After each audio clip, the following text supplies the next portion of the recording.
Hey guys, welcome to Telling the Told and Untold. My name is Tshego.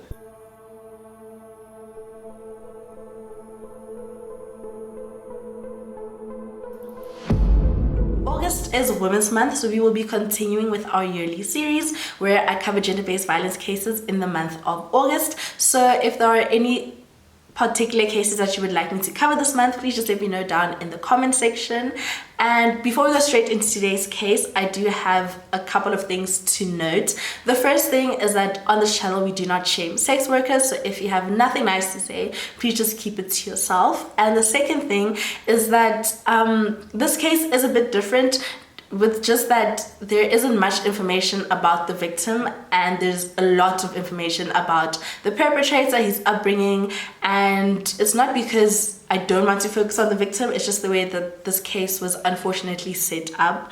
Also, there are no pictures of the victim, so yeah, I'm so sorry about that. But yeah, let's go straight into it. On Sunday, the 14th of April 2013, at around 10 minutes to 4 in the morning, a passerby was walking down on Raven Craig's Road in Woodstock in Cape Town when he came across the body of a young woman. He immediately started screaming and shouting for someone to call an ambulance, and soon the ambulance arrived, and once the paramedics looked at the young woman, they could immediately tell that she was deceased. The young woman was fully clothed and there was no blood on her clothing, but they could tell that she had been badly beaten before she died, and this was because her face was bruised and completely swollen.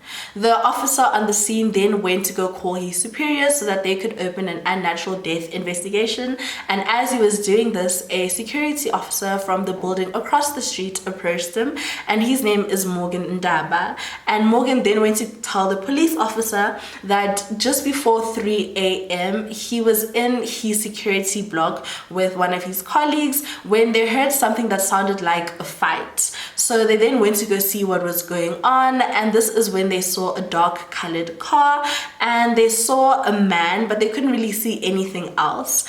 And then after a while the man got into his car and drove off. They didn't go see what was happening or what the fight was about or who it was with, but Morgan did decide to take down a partial number plate of the car that he saw, and the number plate was 9112, but he couldn't tell whether it was WP for Western Province or NP for Northern Province, but what he could tell that it was a customized number plate. Morgan then reported the incident to his supervisor, and then he and his colleague just continued with their night shift until about 10 to 4 when the passerby had been walking past like on the street, and then they started yelling and asked for someone to call the ambulance. A little while later they heard the man screaming, asking for someone to call an ambulance, and that's when they came out, and that's when they eventually gave the police officer the partial number plates that Morgan had written down.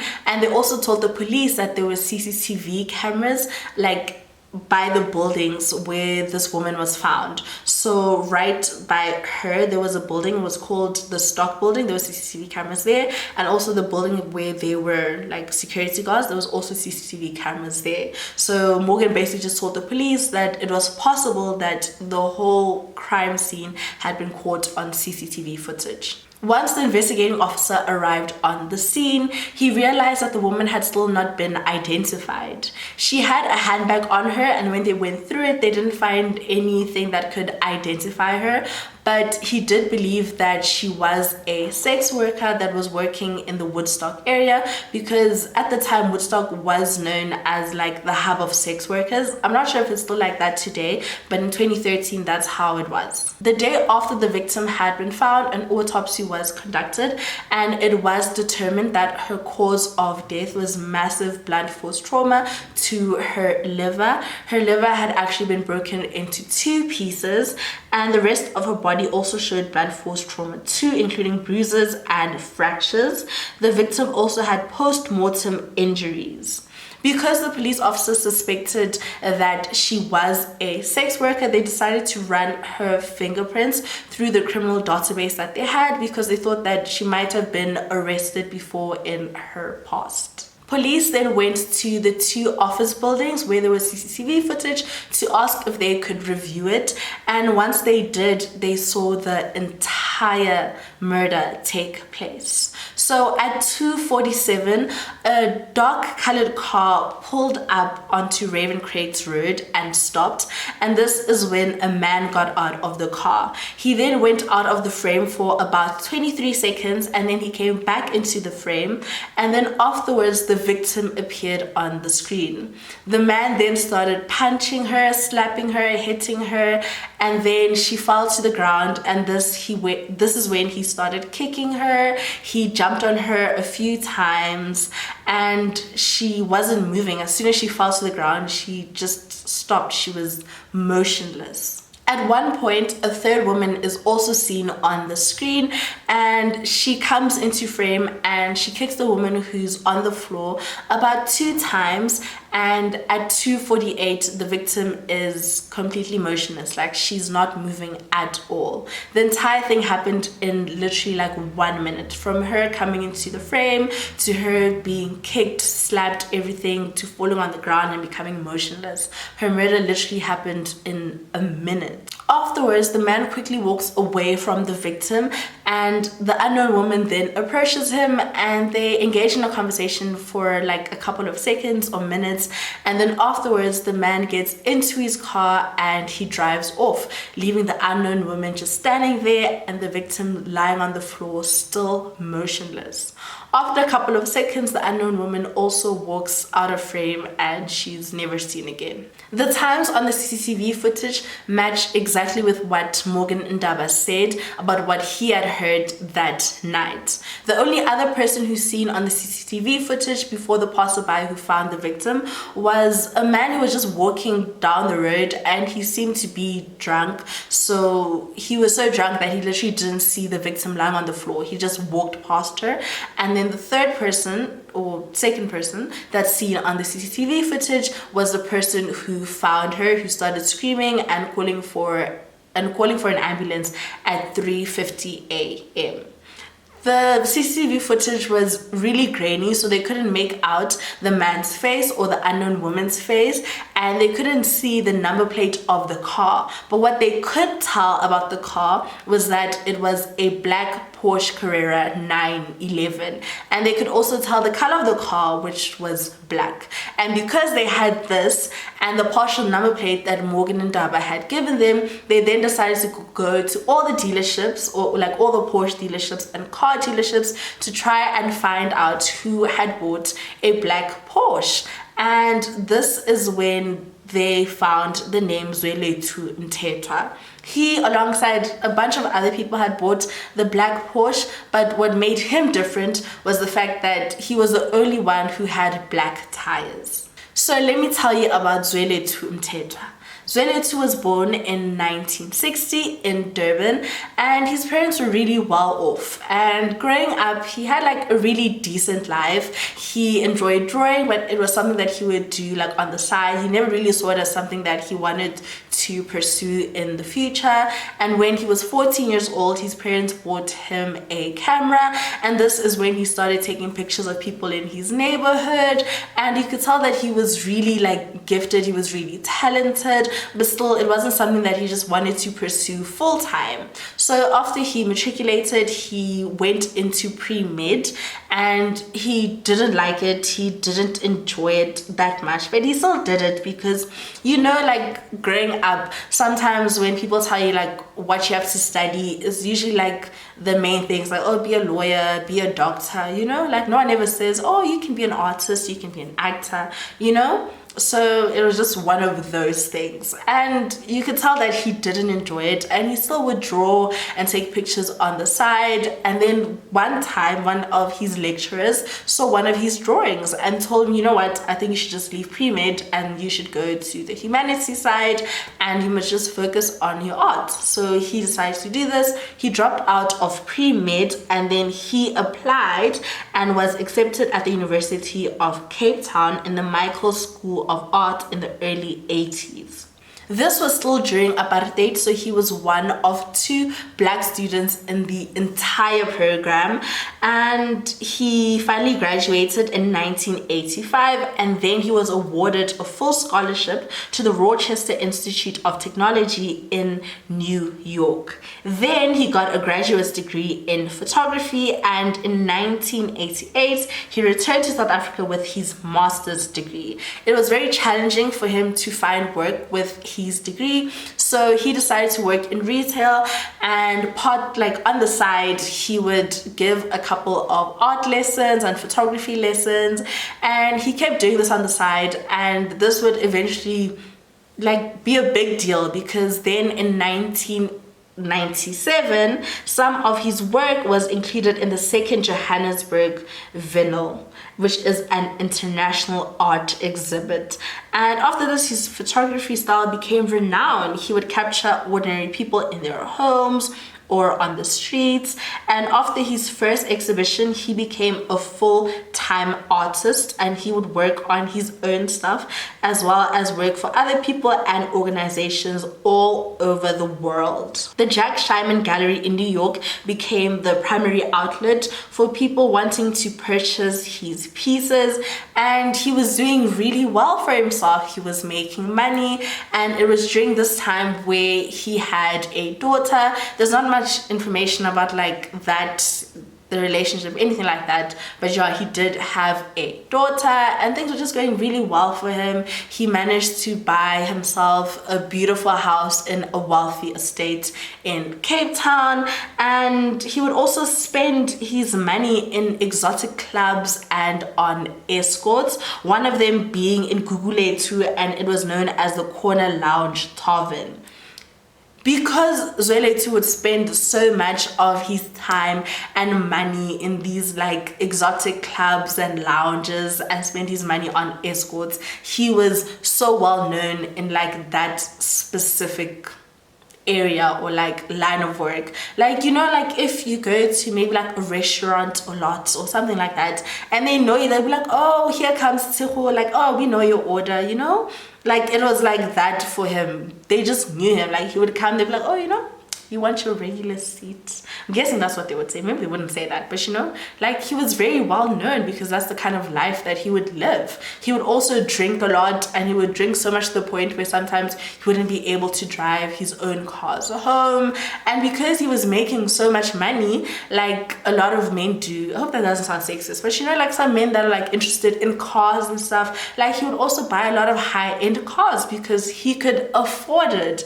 And then in 2012, in December, he walked into a Porsche dealership and he wanted customizations on his Porsche Carrera 911.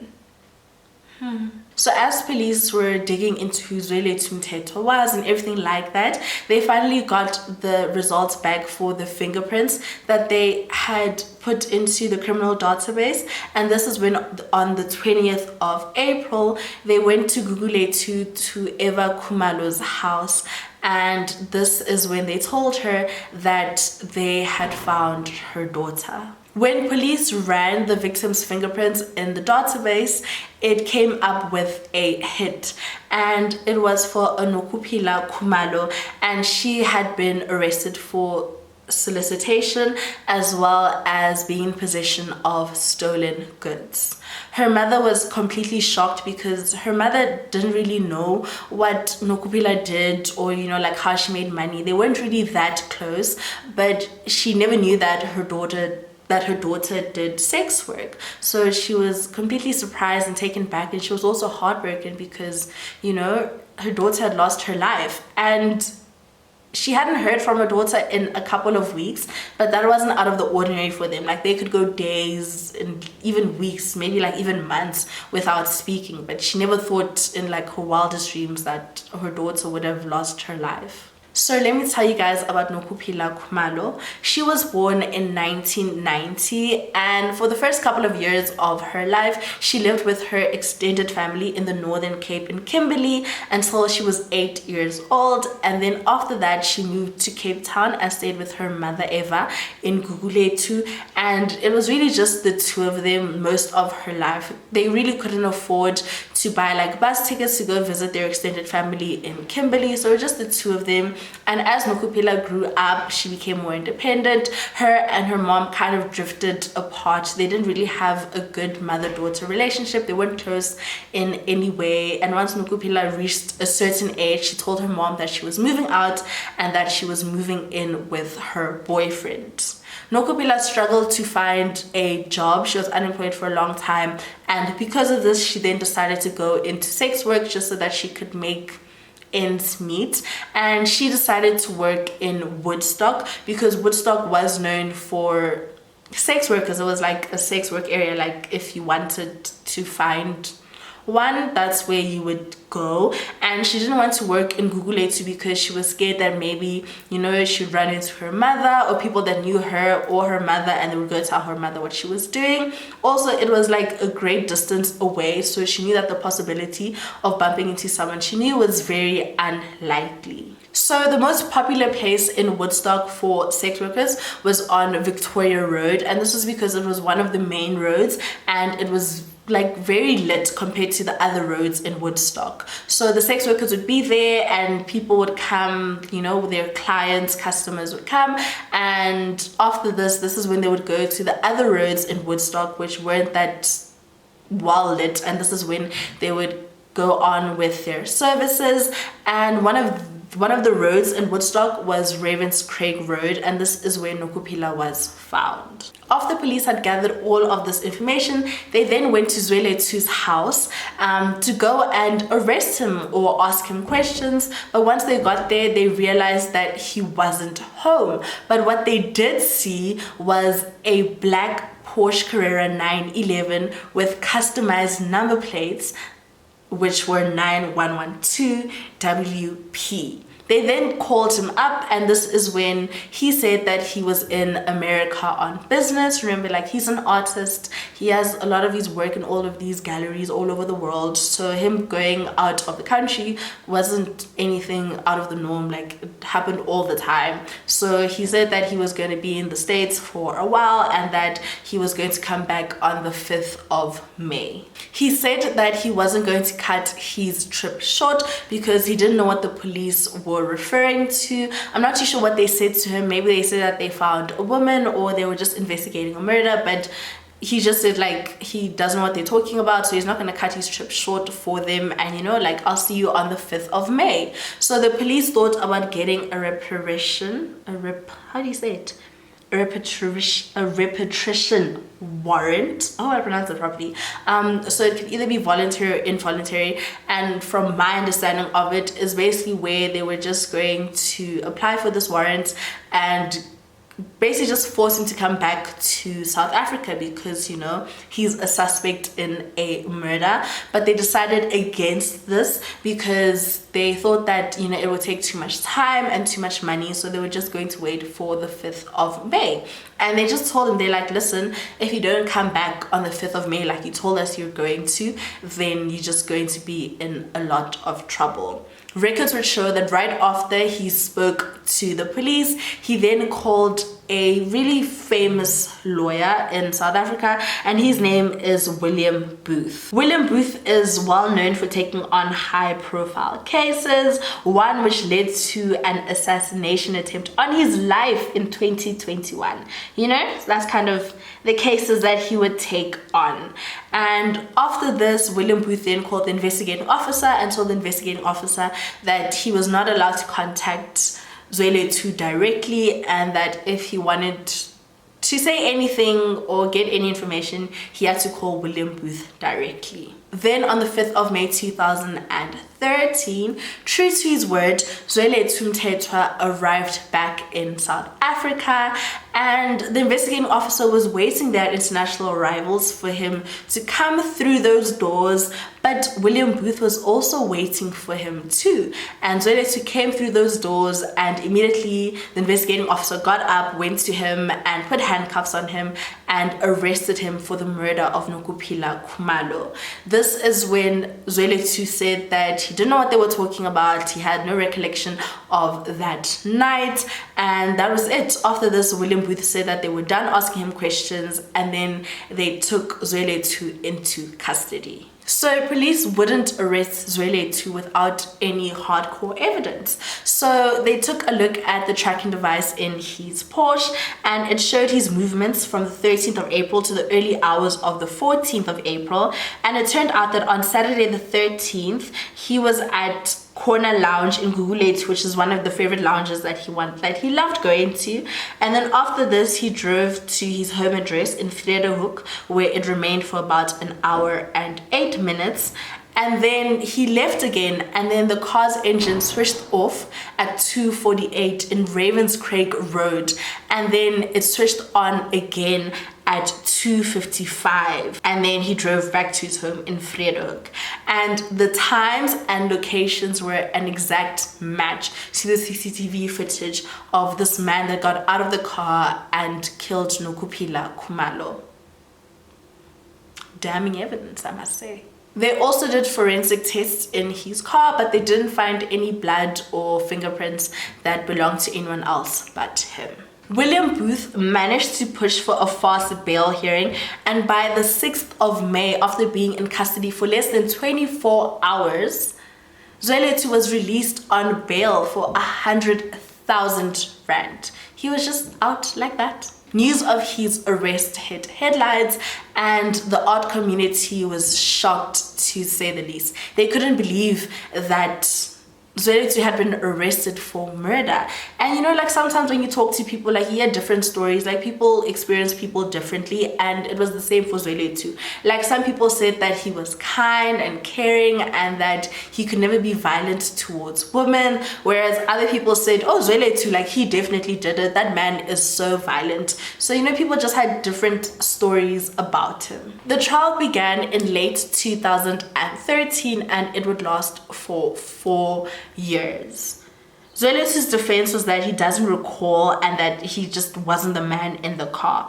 And remember, the second woman that we saw in the footage, she is still unidentified to this day, but the pathologist did say that the 2 places where the woman kicked Nokuphila were not fatal. And if I'm not mistaken, it was one of Zwelethu's kicks that was fatal, like the blunt force trauma to her liver that caused it to rupture into 2. That was the fatal kick. So she, like what she did didn't do anything to Nokuphila, but still, you know, but they still haven't found her, so can't really do much. Zwelethu Mthethwa was finally found guilty and sentenced to 18 years for the murder of Nokuphila Khumalo, and he will be eligible for parole in 2029, which is in 6 years. It's just now. And if you thought that was it, it's not. Well, it is, but it's not. So during the trial and after Zwelethu was convicted, there was a lot of like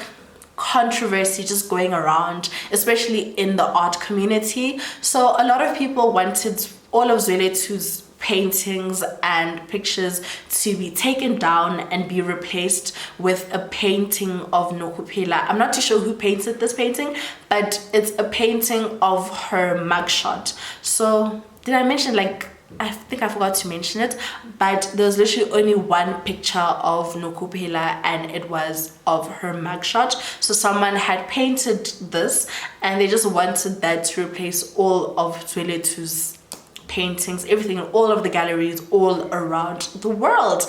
And a lot of people were against this. A lot of people said no, like it has nothing to do with his work, so why do you want to replace it?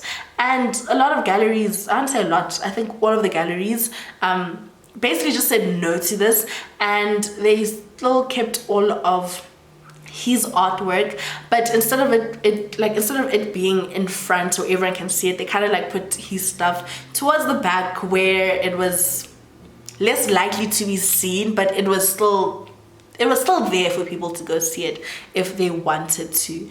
And they also removed his name from the list of main artists to a lesser known list, but like his work is still out there for everyone to see and everything.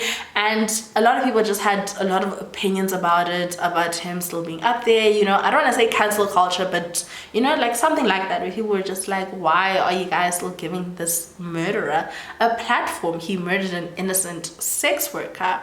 And yeah, that's it. His work is still up. He is still in prison. And yeah, that's it for today's case. Thank you guys so much for watching. Please let me know what you guys think, whether you think all of his artwork should still be up, if you think his artwork should be down and that he shouldn't be benefiting financially even though like he is a convicted killer. Please let me know all your thoughts and opinions. Please don't forget to let me know any cases you would like me to cover this month, and yeah, I'll see you guys next week.